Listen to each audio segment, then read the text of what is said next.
broers en susters. Hoe gaan dit met julle almal? Dit is baie mooi.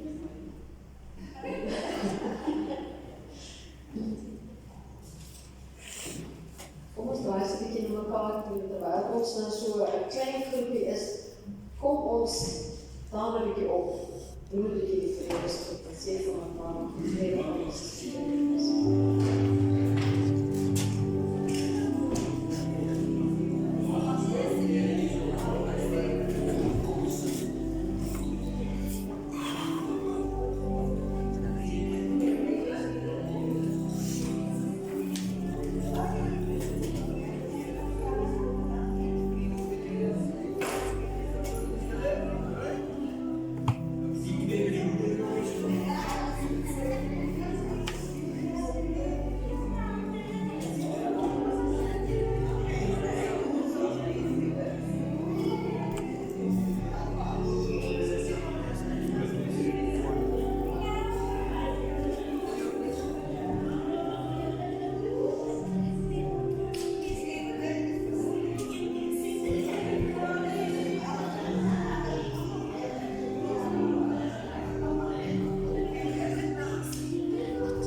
Sê die Here Jesus vir ons, ek is die Alfa en die Omega.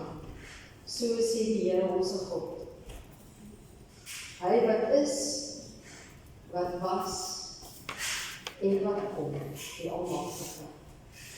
Ek groet u met die woorde van Johannes aan die 7 gemeentes in die provinsie van Asië.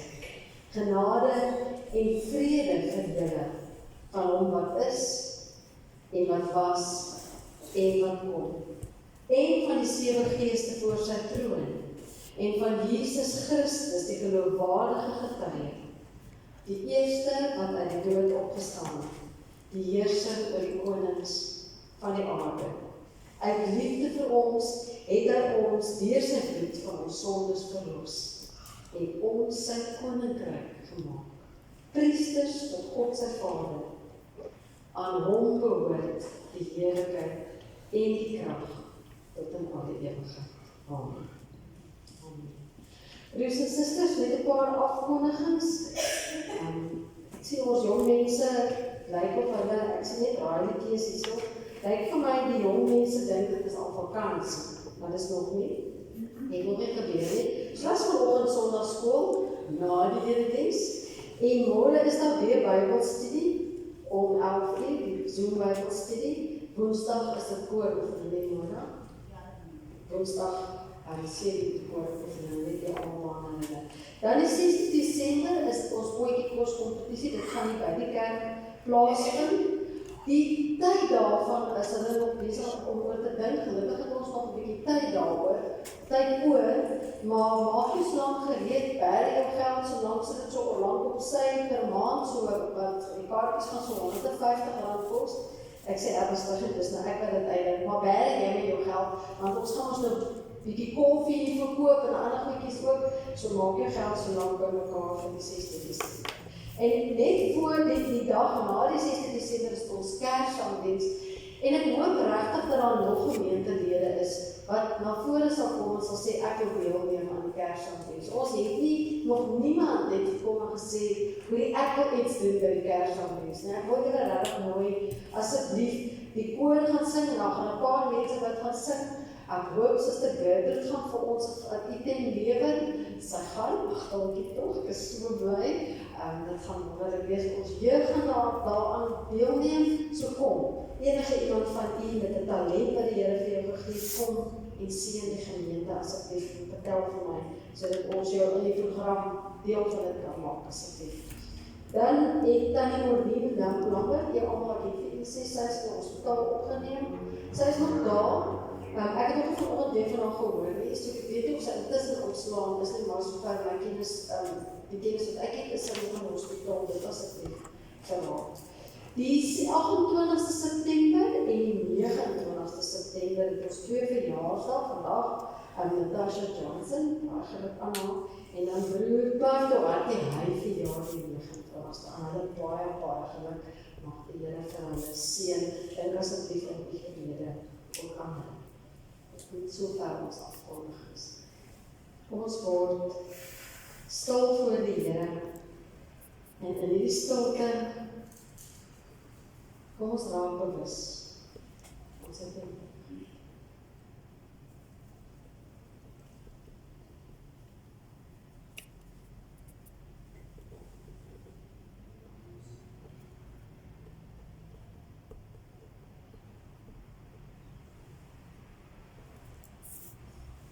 Onze Vader,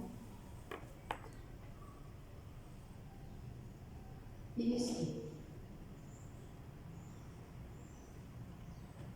Deur U genade, Here, is ons vanoggend ook hier waar U is. Dankie dat ons in hierdie plek die huis van aanbidding wat U vir ons gee, saam met ons broers en ons susters by U kan wees. Wanneer ons nou ons geloof bely en ons lofprysing tot U rig, Here, Vader, vra ons dat U self sal verheerlik, dat ons lofprysing U sal verheerlik. Laat die naam geheilig in Jesus se naam. Amen. Ons gaan saam staan en terwyl ons staan en gereed maak, gaan die aanbiddingsspan so lank na vore kom vir die liedere wat ons saam tot eer van die Here gaan sing. Van ons staan, dan sy ons saam ons geloofsbelijdenis op vir die Here. Ons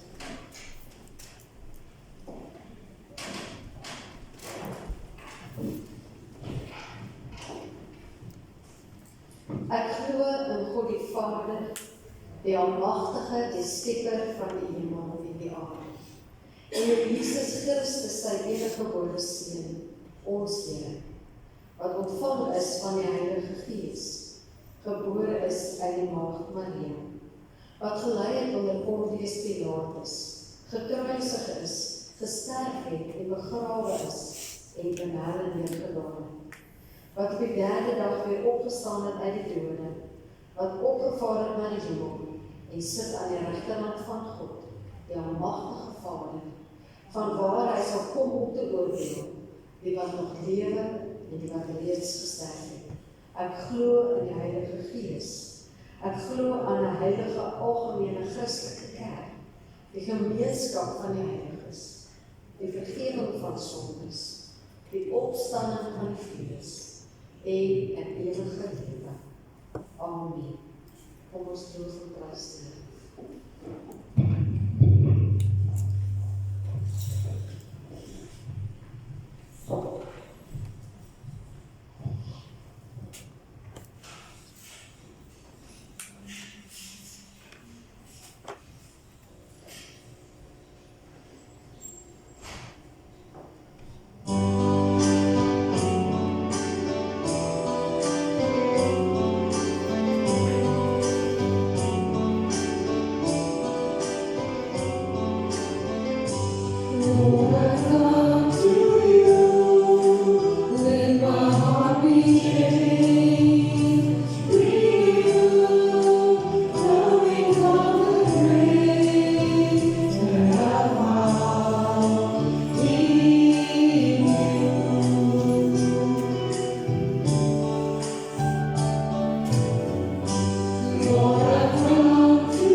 All my days I've been held in your hands. From the moment that I wake up until I lay my head, oh, I will sing of the goodness of God. And all my life you have been faithful. And all my life you have been so, so good.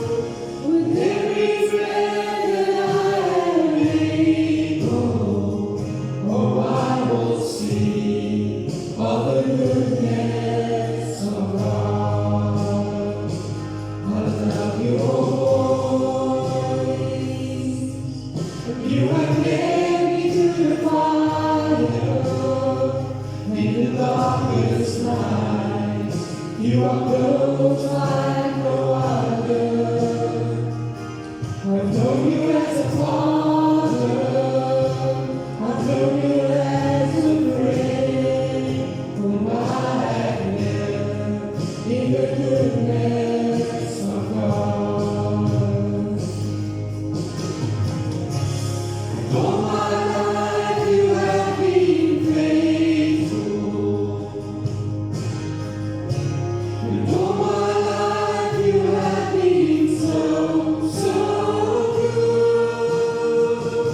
With every breath that I am able, oh, I will sing of the goodness of God.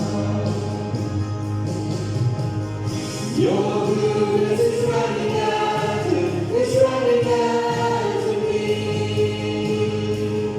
Your goodness is running after me. With my life laid down, I surrender now. I give you everything. Your goodness is running after me. Your goodness is running after me. Your goodness is running after me.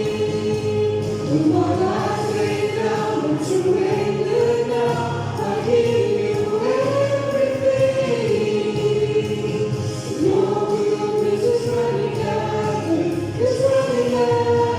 me.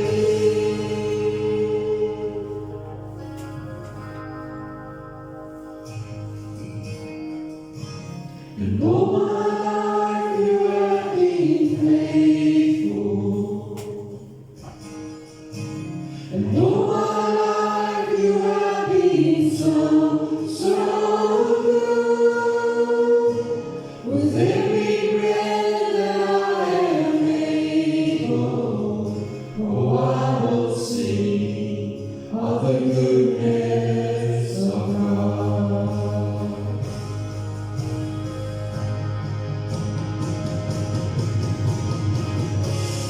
All my life you have been faithful.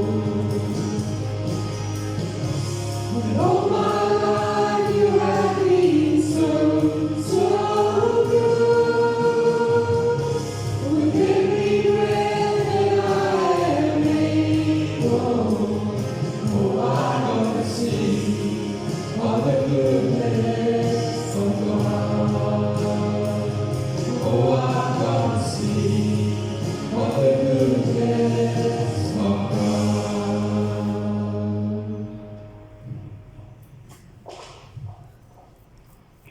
Wonderlike Hemelse Vader.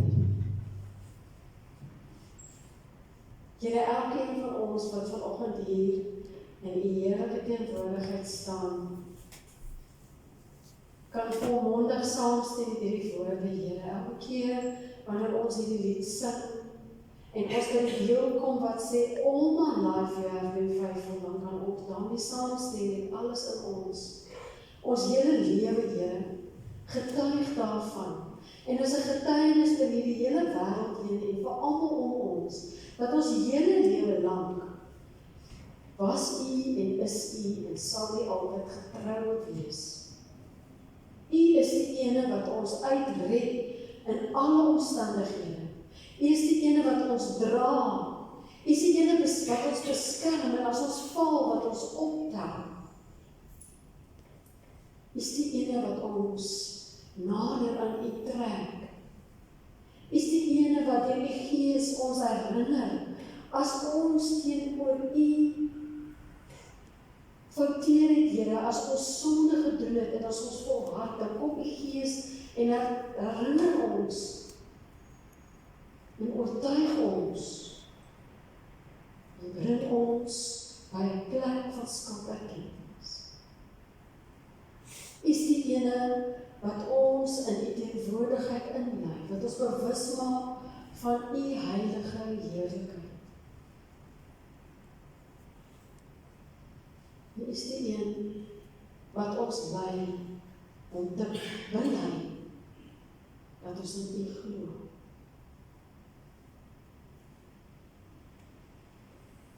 Dan vra ons wonderlike Vader, waar ons in U naam hier vergader is, dat U vanoggend hierdie woord wat U vir ons bring, dat U vanoggend in elkeen van ons harte opnuut sal werk, Here, dat ons van vooraf sal hoor, van vooraf sal leer, van niets af sal dink en nadink oor U woord. Dat ons as ons hier uitstap, Here, in ons hart, siel en gees verander sal wees. Dat ons die geskenk wat U vir ons gee, sal ontvang, nie net dit sal ontvang, maar sal opmaak en sal gebruik tot verheerliking van U naam, tot uitbreiding van U koninkryk. Spreek asseblief vanoggend met elkeen van ons, want ons wil graag hoor, Heer. Amen. Amen. Prys die Here. Ons gaan vanoggend voort met ons reeks en ons gaan die volgende, dis 12 weke wat ons gaan stilstaan hierby, maar jy sal agterkom, die gebed, die tema gebed is baie wyd. As 'n mens eers begin gesels oor gebed en wat die inhoud van gebed is en hoe ons bid, dan kan jy vir weke en weke aan mekaar stilstaan by. Want ons gebedslewe is ons gestrekstyd met ons Vader. Nou as jy dink aan 'n huwelik, wil nou vir julle sê, of as jy dink aan 'n verhouding met ma tussen ma en pa, daar is so baie fasette. As ons 'n huweliksseminaar bywoon, of jy gaan hoor iets by oor verhouding, en dan is daar so baie fasette wat hanteer word, dat jy oorweldig word.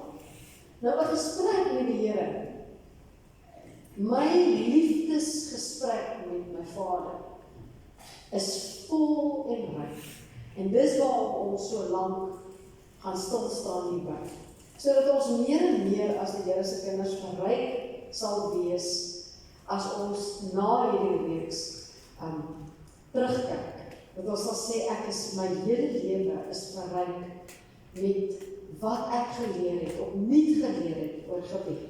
Nou die eerste gedeelte van gebed, van hierdie elemente van gebed, het ons gesê is aanbidding, en ek wil gou teruggaan daarop. Wat het ons gesê? Wanneer ons in die teenwoordigheid van die Here kom, as ons kyk na Jesus se voorbeeld, wat hy vir ons in Matteus 6 gee, dan is die eerste ding waarop ons dink, as jy met jouself en jou eie ek besig is jouself, en dan wil jy net vir jouself praat. Maar Jesus se gebed leer ons, wanneer ek voor die Here kniel en in sy teenwoordigheid kom, is die heel eerste element van my gebed verheerliking en aanbidding tot God. Om hom te verheerlik, om vir hom te vertel wonderlik hy is, om lof aan hom te bring en sy heiligheid te besit. En ons kan dit op verskillende maniere gedoen, sê ons mekaar gesê. Jy kan in die woord psalms gaan lees. En daai psalm uit jou harte te doen, sê Here, ek bring saam met hierdie psalmdigter vandag lof aan U. Jy kan in die natuur gaan sit en jy kan kyk na alles wat God geskep het. En jy kan vir hom sê, Here, ek eer U. Ek prys U naam vir die pragtige skepping wat U gemaak het. Jy kan gaan stil sit en jy kan in jou eie liggaam kyk. Jy kan begin by jou hare en jy kan afbeweeg tot punte van jou tone. Want alles wat jy het, jou hele liggaam, die hele totale funksionering van jou liggaam, het God gemaak en gee vir hom eer. En ons kan op so 'n manier hom aanbid. So ons begin by aanbidding. Eerste dag aan ons bid. Die tweede element van gebed het ons verlede week vir mekaar gesê is wag. Wanneer ons met die Here praat en ons vir hom sê, dan spreek ons onsself uit en dan word ons stil en ons sê, Here, ek wag dat ek kan bewus raak van U. Jy kan dit vooraf doen wanneer jy op jou knieë gaan. Jy kan daar al reeds begin. En die Here vra, maak my bewus van U. Want dit is immers die Here wat jou daar in sy teenwoordigheid ingetrek het, nie. En dan na jy hom verheerlik het, kan jy weer in daai plek ingaan waar jy hele mens is, al jou senses, alles toelaat om te wag op die Here. Om te wag dat hy sy verskyning maak. Die psalmdigter sê dit so mooi. Wag op die Here. Laat jou hart sterk wees, want as die Here homself jou bewus maak van hom, dan het jou hart krag nodig vir sy grootheid en sy almag. En dan sluit die psalmdigter dit op. Wag op die Here. Dis belangrik dat ons nie net sal inspring en 'n gebed begin opsê en dan hol ons weer. En ek is oortuig daarvan dat julle hierdie week dit beleef het, uitdaging daarvan. Dis so snaaks. As jy iets sê in die begin van die week, dan sukkel jy daai hele week met dit. Verlede week sukkel met aanbidding. Hierdie week sukkel met wag. Ja, ek het geworstel. Die wagding het skielik vir my 'n probleem geword. Maar voorheen, maklik om wag het ek nou daai uitdaging beleef van hoe kan jy die stilte nie, kan jy wag nie, is eager om jou volgende ding te sê en terug te kom by die dissipline van wag op die Here. Wag op die Here. Belief, wag op die Here. Raak stil in jouself en wag op die Here. Vanoggend gaan ons oor die baie belangrike element. Elke element is belangrik op sy eie. Maar hierdie broers en susters bely. En ek praat nie van belydenis van geloof. Ek praat van sonde belydenis. Skulderkentenis. Skulderkentenis is so belangrik in jou en my gebedslewe. Ek wil hê ons moet gou daar Matteus 6 net lees, dat ons self kan regkry ons gedagtes. Ek het nie dit daar op die skerm nie, jy moet sommer in jou Bybel kyk. Matteus 6 daarvan vers 9. Jesus sê, so moet julle dan bid. Ons Vader wat in die hemel is, laat U naam geheilig word. Ons het genoem dat die koninkryk kom, dat U wil geskied soos in die hemel, so ook op die aarde. Gee ons vandag ons daaglikse brood, en dan vergeef ons skulde, soos ons hulle vergeef, wat teenoor ons skuldig staan. Hierdie element, vergeef ons skulde.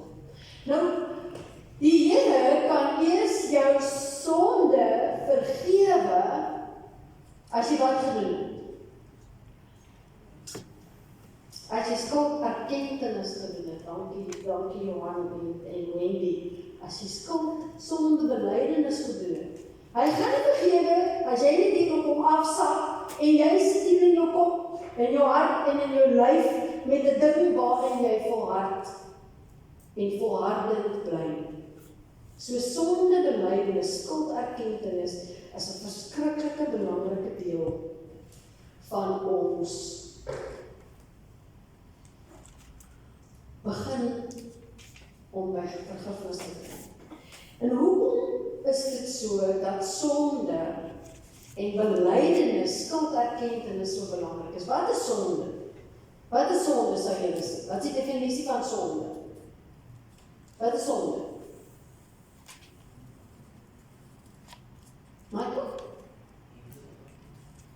verkeerde dinge wat jy doen. En wat veroorsaak hierdie sonde in 'n mens se lewe?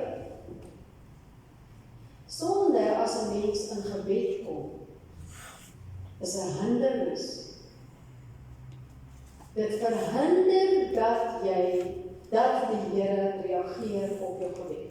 So hoor nou wat ek sê, sonde is 'n hindernis in ons lewe. Die heel eerste ding wat sonde veroorsaak as 'n hindernis, is dat ek nie God se teenwoordigheid ervaar nie.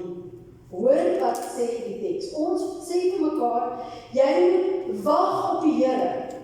En nou wonder jy, waarom sukkel ek om te wag op die Here? Waarom is dit asof ek nie maklik hier in sy teenwoordigheid staan nie? Asof ek kriebel. Dis daai sonde wat in ons harte is, tot selfs die sonde in ons binnekant, waarvan ons nie weet nie, ons gaan hulle daarop gesels. Daai sonde veroorsaak dat ek nie die Here se teenwoordigheid kan ervaar nie. So die sonde is 'n hindernis, en die eerste ding wat ons sonde veroorsaak, is ek kan nie die Here se teenwoordigheid ervaar nie. Kom ons kyk dan in Jesaja 59, vers 1 tot 2. Kyk, die hand van die Here is nie te kort om te verlos nie. Sy oor is nie te hardhorend, sodat hy nie kan, sodat hy nie kan hoor nie. Hoor nou, so dis nie die Here se kant nie. Die hand van die Here is nie te kort om te verlos nie, sy oor nie doof om te hoor nie. Maar julle sonde skuld, dit het skeiding gebring tussen julle en God. Julle sonde skuld. Julle sondes het hom sy gesig vir julle laat verberg. En ons bly wag net tot daar, ons gaan net die volgende deel lees. Julle sonde het hom sy gesig vir julle laat verberg.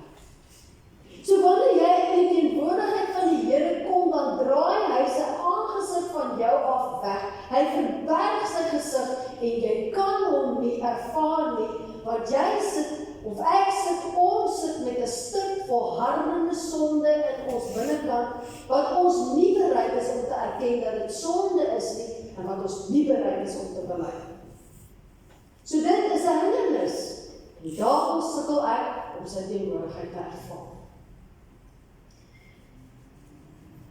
Daarom sukkel ek om met vrymoedigheid na hom te kom en vir hom te vra vir die dinge wat ek nodig het. In die waarheid, die Heilige Gees praat met jou die hele tyd.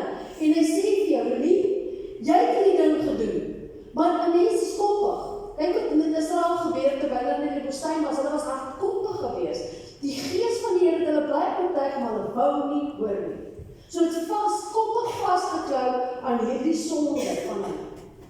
En dit het veroorsaak dat hulle nie kon tot God nader nie. Ons onthou op die berg, Moses, hulle vir Moses sê, ons is te verskriklik, ons wil nie op die berg gaan nie, gaan jy maar. Want ons kan nie in sy teenwoordigheid kom. Vanweer hulle hardkoppigheid en hulle sonde, hulle kon nie daaruit nie die vrymoedigheid gehad. En die tweede gedeelte, of die laaste deel van die vers van Jesaja 59 sê, wat nog 'n hindernis veroorsaak, wat hierdie hindernis sonde nog veroorsaak, is dat God luister nie na my gebed nie, in die negatief. Dit verhinder dat God luister na my gebed. So daar sê hy verberg sy gesig, en omdat hy sy gesig verberg, luister hy nie na my gebed nie. In Psalm 66, die ou vertaling sê, as hy ongeregtigheid bedoel het in sy hart, dan sal God nie na hom luister nie. Ons kan kyk daarna, soos wat daai vertaling sê, wat onreg of sonde betref, as ek dit in my hart sou gewaar, sou my Heer nie geluister het nie. So nou moet ons hoor wat sê die psalmdiger. Hy het tot besef in sy lewe gekom. Daai plek waar jy sonde in jou hart bewaar, en jy hierdie sondetjie bly, jy koester hom, kyk jy voed hom, en jy maak hom, jy is altyd besig met hom soos 'n babietjie. Jy gee vir hom melk, en jy hou hom vas. Daai sondetjie, wat hier vasgeklou is in jou hart, veroorsaak dat die Here nie luister na jou. Dan vra ons maar, waarom is daar plafon? Waarom is daar plafon? Miskien moet ons, as ander redes ook waarom daar plafon is, maar miskien moet ons hart toelaat dat die Heilige Gees ons oortuig. Want die probleem is ons laat die Heilige Gees ons oortuig. En oortuig ons, maar ons wil nie luister nie. So, dan luister die Here nie. As ek nie luister nie, dan luister die Here ook nie in my gebed nie. En hoor hy nie in gebed nie. In die tweede bundel van die Spreuke van Salomo, net vir interessantheid, koning Hizkia se amptenare het hierdie versameling in die 8de eeu voor Christus by mekaar gesit. Dis van hoofstuk 25 tot 29, maar in 28ste hoofstuk staan daar. Wie sy oor wegdraai, sodat hy nie na die wet hoef te luister nie. Selfs sy gebed is afstootlik vir die Here. So, dit kom daarop neer. Die 10 gebooie, weet ons, deur Christus Jesus is ons vandag in staat om die 10 gebooie na te kom. Maar wanneer ek in Christus Jesus my steeds my hart verhard, in daardie tyd was hulle onder die wet gewees, ons is ook onder die wet, maar in Christus in staat gestel. Maar hulle het spesifiek gesê, ja, niemand het die wet onderhou nie, die mense het al meer die wet nie gerespekteer nie. En hoe meer hulle die wet gerespekteer het en die wet nie gedoen het nie, hoe meer was tot hulle gesprek met God vir hom afstootlik gewees, skryf Salomo. En hy het beleef, as jy mooi dink oor wat het met Salomo gebeur, vanweë al die vrouens, wat hy so lief gehad het, wat van ander godsdienste was, het hy al meer ander gode begin aanbid. Wat sê die eerste deel van die 10 gebooie? Jy moet die Here jou God lief hê met die hele hart, sien, die liefdesgebod. Jy mag geen ander afgode hê. Maar hulle het ander afgode begin. Daarom het hy dit skryf en ervaar, aan sy lyf ervaar. As jy nie die Here se wet, as jy nie sy bepalings nakom nie, dit wil sê, as jy sonde skuld het en jy verhard jou hart en jy bly dit doen, dag na dag na dag. Al sukkel die Here, wil die Here nie jou hoor nie, tot jou gebed is vir hom afstootlik. Dit is verskriklik om te dink. Wie kom sit jy by die liewe Here, jy is lief vir hom, jy wil so graag by hom wees, maar die verharding van jou hart veroorsaak dat jou woorde vir hom nie aanvaarbaar is. Is 'n scary thought, nie? En dan, die laaste ene, Jakobus 4, ek het al daaroor baie spesifiek gepraat. Die Here, hierdie sonde verhinder ook dat die Here my gebed verhoor. Hy het nie hoor nie, maar verhoor dat my gebed beantwoord word. En ons lees daar in Jakobus 4 vers 3, julle bid en julle ontvang nie, omdat julle op die verkeerde manier bid, vra, sodat julle dit in julle welis kan deurbring. En dan, as hy nou die volgende vers by dit sit, sê hy, of dink julle dat die skrif verniet sê, dat God hunger met besittlikheid in die gees wat hy in ons laat woon. So dit wil sê, my liggaam, my volledige liggaam, nie net dele van my liggaam, is nie net my oor, of my kop, of my maag nie, of my tone nie. My hele liggaam is 'n tempel van die Heilige Gees. En hierdie liggaam, as ek toegee aan die sondige begeertes van my liggaam, en wat my liggaam graag wil hê, dan sê hy, beantwoord die Here nie ons gebede nie. Jakobus sê, julle bid, wanneer julle bid, ontvang julle nie, want julle bid verkeerd. Jy kom daar met jou selfsugtige begeertes, jou eie ek, wanneer jy nie jou sonde wil bely nie, daai ding in jou lewe wat jy aan vasklou, wanneer jy daai ding nie wil bely nie, daai sonde veroorsaak dat jy in 'n verkeerde plek staan voor God. Dat God jou nie wil of kan hoor nie as gevolg van daai sonde wat verhard. En dan sal hy nie jou gebed beantwoord nie. Hy sal nie vir ons gee. wat ons wil vra. Totdat ons by daai plek kom en hy sê jy los. En dan wonder ons baie keer, maar waarom gaan dit met my soos dit gaan? Waarom? Weet jy, ek het al in my lewe ervaar, die Here sal jou werk, hy sal toelaat dat jou werk. Ek weet die Here beskerm alles van ons. Letterlik, hy sê in Psalm 91, as jy jouself skuil vind in die Here, as jy daar as jy wag op hom, en daar sy heiligheid jouself gaan bevind, bid tot hom, beskerm die Here vir ons. Hy beskerm ons werk, hy beskerm ons lewe, hy beskerm ons gesondheid. Maar los jouself oop te sonde en na die toe in jou lewe. Klou vas daaraan, volhardend daaraan vas. En jy maak jouself oop dat tot jou werk in jy te wees. Want jy as 'n gelowige, ek as 'n gelowige, ons veroorsaak dit self van die Here, beantwoord in my gebed nie, totdat ek by daai plek kom waar ek sê, Here,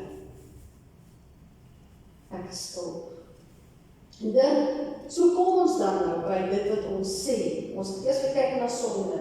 Ons kom by skuldbelydenis of skulderkenning. Omdat sonde so vernietigend is, moet ons skuldbelydenis doen. So wat sê die Bybel, wat leer ons? Wat is skuldbelydenis? So ons het gepraat daaroor, skuldbelydenis is om in opregtheid, onthou, jy kan 1000 maal voor die Here kom, en vir homself is so jammer oor hierdie sondetjie. As jy voor die Here kom en jy sê vandag jy is jammer vir die sonde, maar môre doen jy dit weer, was jy nie gister jammer nie. Jy was nie opreg nie. Jy het nie bedoel wat jy gesê het, want môre gaan jy dan net weer voort vir dieselfde sonde. Daai sonde te hou vas op jou lewe. As jy in opregtheid na hom toe kom, dan het jy waarlik in jou hart berou.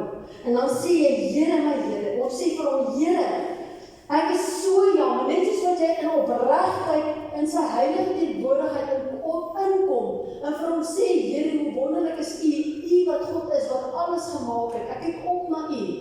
Net so moet ons in opregtheid na hom toe kom, met erkenning van hierdie ding wat in ons lewe hou vas het.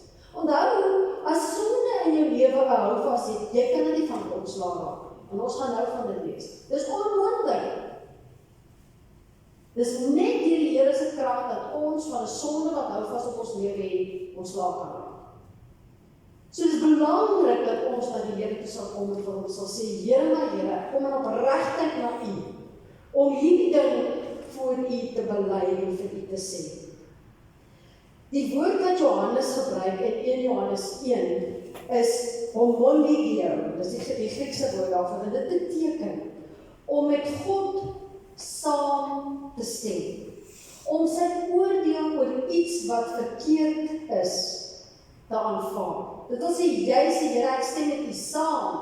Nou as jy dink, dit is die sonde nie, kan jy nog nie met hom saamstem. So jy moet met hom saamstem. Jy moet toelaat dat die Heilige Gees jou oortuig. So jy stem met hom saam, en sy oordeel oor iets wat verkeerd is, aanvaar. En daar's mense wat eenvoudig, ek weet almal van ons weet vandag, dwars oor die wêreld, hoeveel goed daar is wat mense sê die sonde is. As jy nie aanvaar wat hy sê, wat sonde is nie, dan maak jy hom tot leenaar, ons gaan nou daarvan lees. Skuldbelydenis is om te buig voor sy gesag, en nie jou eie opinie te vorm oor wat reg en wat verkeerd is. As hy sê in sy woord, dit is wat sonde is, wie is ek en jy om vir hom te sê, dit is die sonde. As hy dit sê, en dit settles dit, dan moet ons dit aanvaar, en sy gesag aanvaar, en ons moet vir hom sê, Here, ons bely. Ons erken ons is hieraan skuldig, ek doen verkeerd. Wat gebeur, ek wil net dit by sê, wat gebeur ook, ons het gesê van sonde en hindernis, maar wat gebeur ook as ek nie skuldbelydenis doen nie? Nou, ek het dit al soveel keer gelees, En ek dink ons lees dit mis en verstaan dit mis.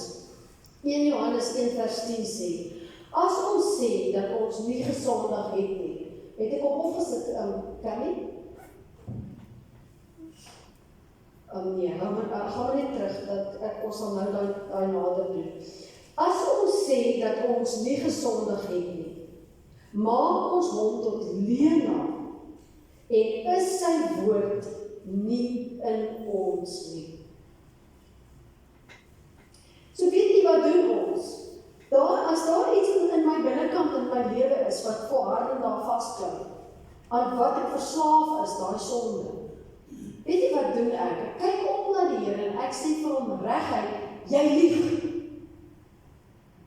Jy lieg oor wat sonde is. Dis scary om te dink dat 'n mens wat deur God geskep is, die waagmoed en die durf het om na die lewende God op te kyk en om te sê jy lieg. En die Bybel sê vir ons maak hom tot leenaar. En dan sê hy, as ons die audacity het om vir God tot leenaar te maak, om te sê sonde is nie sonde nie. As ons daai verwaandheid het, is die woord van God nie in ons nie. Dit wil sê ons harte is nie besny. Ons is nie bekeer nie, dis inderdaad wat dit beteken, want die woord heers nie oor my lewe nie.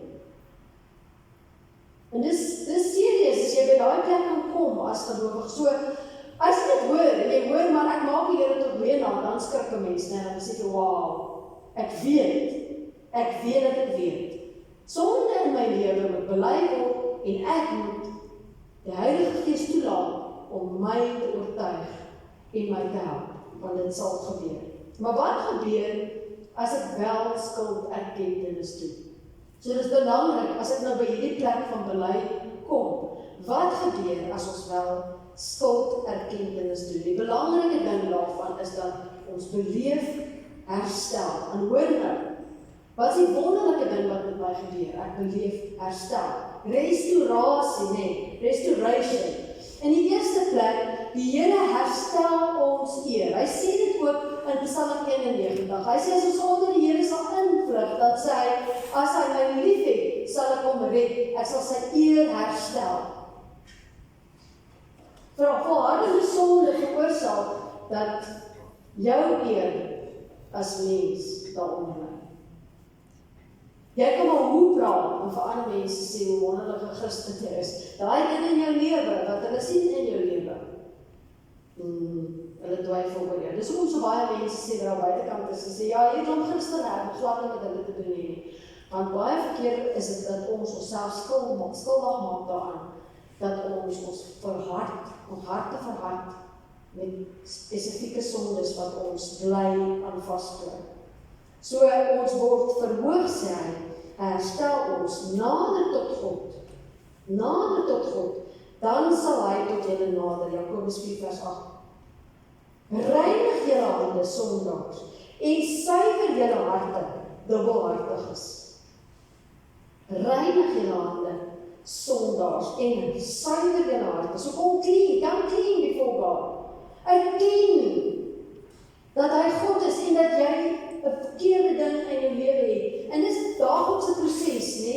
Ons moet in elk geval, as ek 'n ding aangevang het vir die Here sê vergewe my, maar as daar volhardende sonde is, soveel te meer. En die Here sal jou verhoog.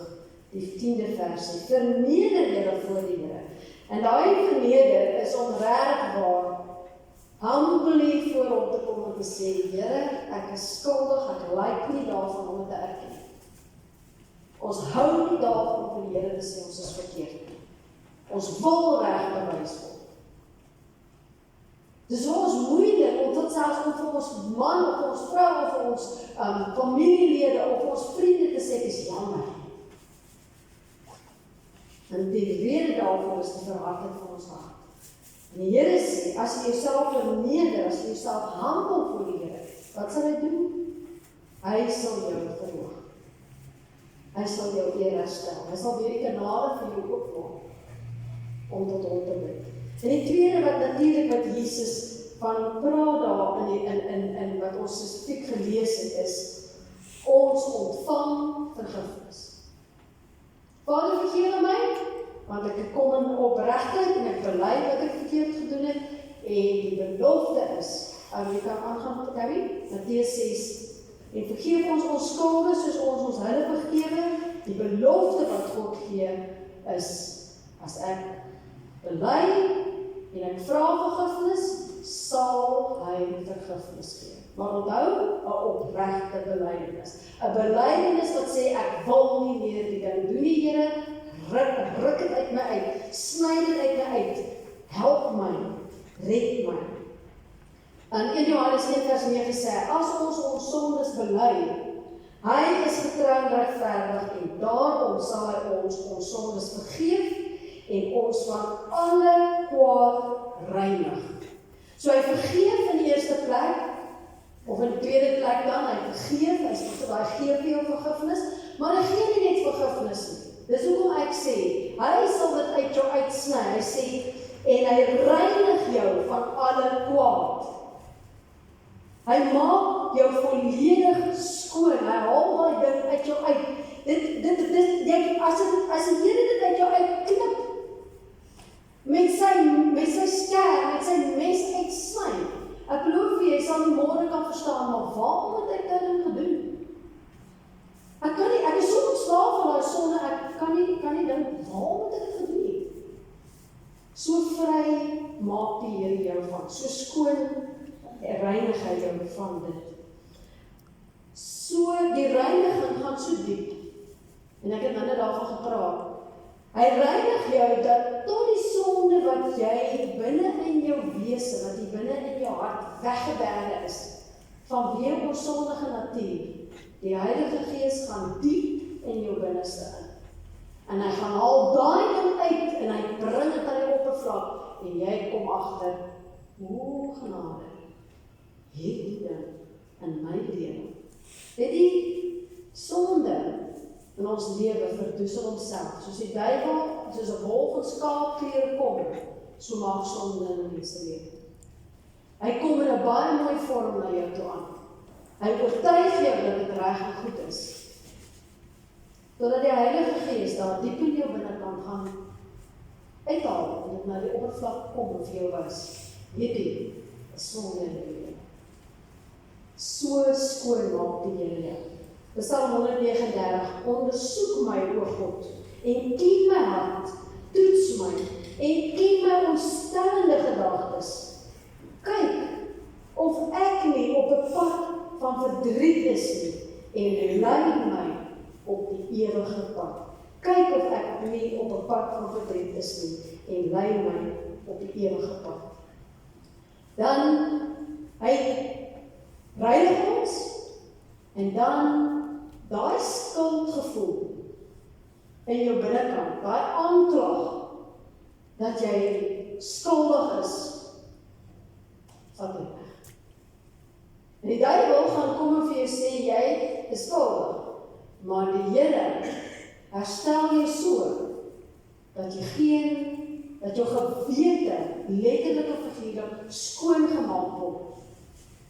Jy dink nie weer, en God dink nie weer aan daardie sonde nie. Dick Eastman sê van sondebelydenis, it clears the conscience of faith-healing guilt and opens the heart to truly believe God will hear our petitions. Hebreërs 10 vers 17 sê, aan hulle sondes en aan hulle wettelose dade sal ek nie meer dink nie. Laat ons daarop ingaan met 'n opregte hart en volle geloofsekerheid met ons harte besprinkel, vry van 'n slegte gewete en ons liggame gewas met skoon water. So die Here herstel jou so. Jou hele gewete word skoon, en wanneer die vyand kom en jou aankla, nie eers dit kan jou voor God skuldig maak nie, want hy het jou vrygemaak, hy maak jou gewete skoon, en hy is groter as jou gewete, want die vyand probeer 'n mens van kant af jou gewete weer aankla. En dan die laaste, natuurlik, Ons almal ken hierdie vers. Ek weet dit vir my baie interessant. Mense is baie lief en ek myself, ek is ook een van daai mense.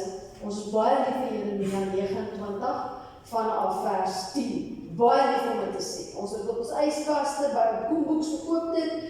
Oral kry ons hierdie verse wat sê dat ek ken die planne wat ek vir julle het, is die uitspraak van die Here. Planne van voorspoed en nie teenspoed en toekoms en wat hulle verwag. Daai verse, ons sê hom, ons ken hom almal uit ons koppe uit, en ek dink ek is oortuig van almal hier ken daai verse. Die interessante van hierdie verse is, alleen as ek 'n hart en 'n lewe van opregte skuld, erkentenis en sondebelydenis het, sê die Here, sal hy my seën. So die Here sal jou seën, hy wil jou seën. Maar jy, ek, ons moet erken dat ons skuldig is, dat ons sonde in ons lewe het, voordat hy by daai plek kom wat hy vir ons seën. En julle kan my teks gaan lees die hele skrifgedeelte. Ons vergeet dit, ons wil so graag net die verse uit konteks aanhaal en sê, yes, die Here gaan my seën, maar intussen tyd, my lieve vriend Boko het op 'n stadium gepreek gesê, ons kyk net noord en ons voeter voort. Nou ek weet nie of voeter 'n vloekwoord is nie, maar dis wat ons doen en ons dink is okay. Ons kom sommer net so ewe arrogant by die Here aan en nou beter jy my net bless, Here. Maar intussen tyd is dit ons sonde skuld wat skeiding bring tussen ons en hom. My tyd is op, en ons tyd is op. Ek wil vra dat julle hierdie oefening sal gaan doen by die huis. Vat Psalm 51. Psalm 51, Psalm van Dawid.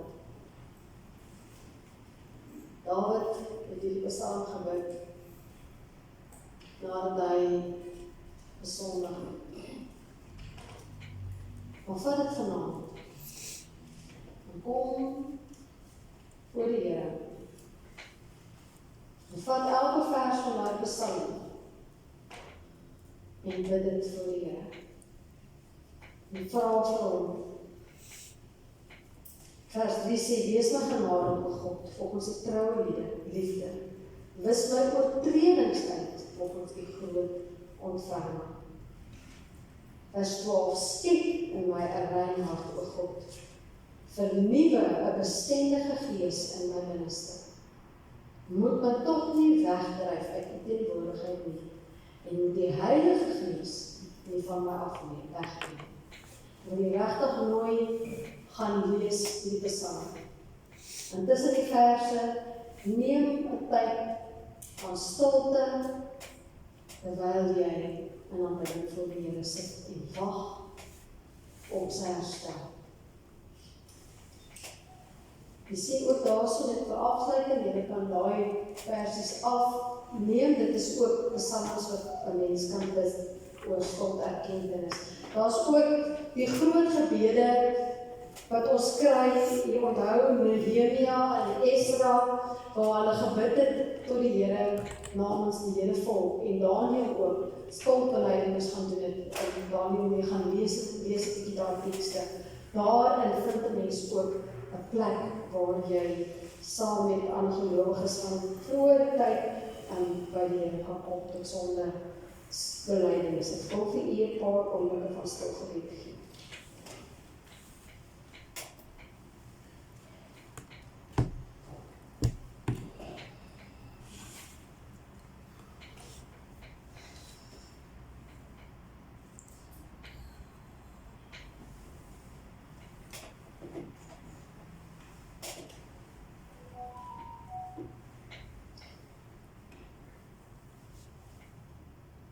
Here baie dankie dat u vanoggend weer deur die Gees ons kom herinner.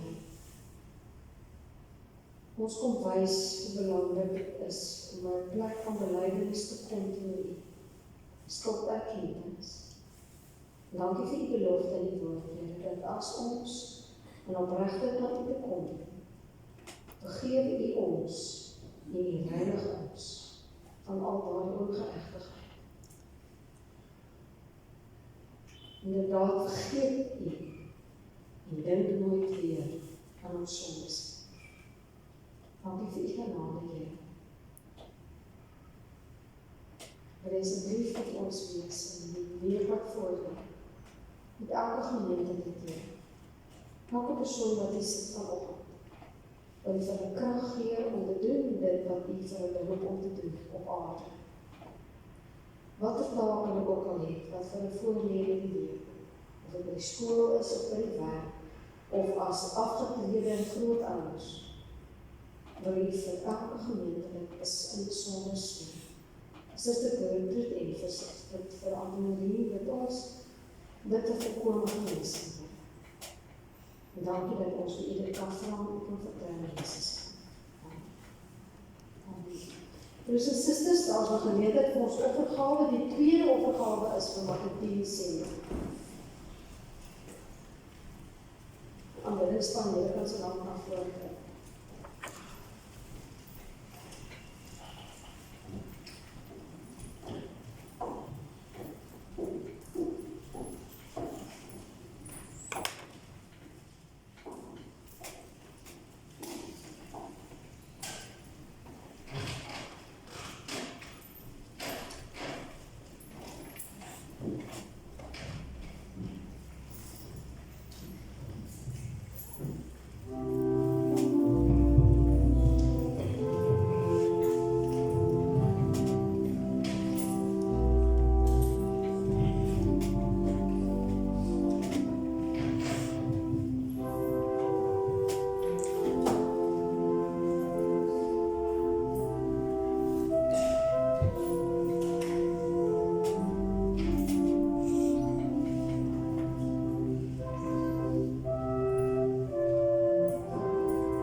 Ons sluit ons oë. Dierbare Skeppende Vader, Here, dankie vir al u genadegawes, Here. Soos ons vanoggend ook gehoor het, Here, dankie dat u ons sondes vergewe, Here, en ons in absolute opregtheid na u toe kom, Here, en ons sonde bely. Dankie vir alles wat u vir ons doen. Here, so onverdiend. En dat u vir ons seën, en vir ons lief is, en ons verkies het. Here, ons bid, dat u hierdie bydrae sal seën van vanoggend, en dat ons het sal gebruik tot eer van u naam, Here, en die uitbouwing van die koninkryk. Ons vra dit in die naam van Jesus, tot eer van God drie-enig. Amen.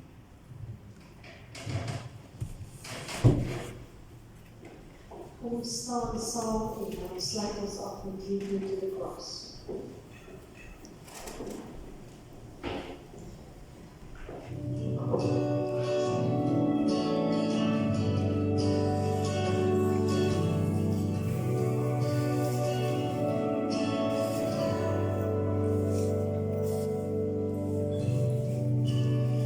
Here I come, quiet my soul. Remember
Ontvang die Here se seën en gunstig vir u. Mag die Gees van waarheid julle in alle waarheid lei. Die genade van ons Here Jesus Christus, die liefde van God en die gemeenskap van die Heilige Gees sal by julle wees. Amen.